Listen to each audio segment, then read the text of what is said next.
रायगड महाराष्ट्रासह देश विदेशातील ताज्या बातम्या पाहण्यासाठी मॅक्स इंडिया लाईव्ह चॅनलला सबस्क्राईब करा आणि बेल आयकॉन दाबायला विसरू नका। ज्या शासनाच्या योजना आहेत, बाकीचे काही लोक आहेत, त्यांनी समाज कल्याण खात्याच्या योजना आहेत, त्यांनी पुढे यावं, अर्ज करावेत। जिथे काही तडजोड होत असेल किंवा कागदपत्रांची पूर्तता कमी असेल तर आम्ही जास्तीत जास्त रिलीफ या नवीन उद्योजकांना देऊन आयोग ती योजना सुलभ आणि सोपी करून नवीन स्टार्टअप करणाऱ्यांना मदतच करण्यासाठीचा प्रयास करेल। निश्चितच आयोगाच्या शिफारशीमध्ये बघा, वंचित घटकांच्यासाठी उन्नतीच्यासाठीच मल्टी डायमेन्शनल पॉवर असणारा हा आयोग आहे। या दोन घटकाच्या उन्नतीसाठीच आयोगाची स्थापना झालेली आहे आणि आयोग तसा निश्चितच प्रयत्न करेल।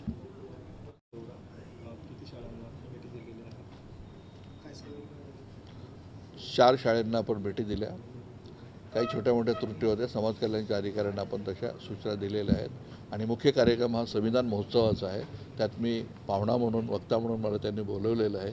आज तो कुसुम सभागृहामध्ये कार्यक्रम होणार आहे आणि तो कार्यक्रम झाल्याच्या नंतर मी मुंबईकडे रवाना होणार आहे। सर, नांदेड जिल्ह्याच्या दौऱ्यावरती आले असता पण फक्त 4 शाळांना भेट दिली। अनेक शाळेमध्ये विद्यार्थ्यांना निकृष्ट दर्जाचं जेवण दिलं जातं, त्याकडे प्रशासनाचं लक्ष नाही। समाज कल्याण जिल्हा परिषद असो किंवा मुख्य जिल्हा समाज कल्याण असो, त्यामध्ये खूप मोठ्या प्रमाणात भ्रष्टाचार होत आहे। यापूर्वी काही दिवसाखाली एक 53 लाखाचा भ्रष्टाचार समाज कल्याण जिल्हा परिषद नांदेडमध्ये घडला होता। त्या आरोपींकडे जे शिक्षक वर्ग आहेत त्यांच्या पेमेंट देण्यापासून पासवर्ड सामान्य कर्मचाऱ्यांकडे असतो, पण अधिकाऱ्यांना तो माहीत नसतो। याकडे कोण लक्ष देणार? नाही, नक्कीच हे असं जर होत असेल तर हे निषेधार्ह गोष्ट आहे। मी माहिती घेऊन कारवाईचे आदेश देईल। कारण प्रत्येक अधिकारी समाज कल्याणचा कुठल्या ना कुठल्या याच्यामध्ये अडकलेला आहे। याकडे सरकार मात्र दुर्लक्ष करत आहे। आपली काय भूमिका राहील? माझ्याकडे माहिती द्या तुम्ही, त्याच्यावर कारवाई करण्याची आपण सरकारला शिफारस करू।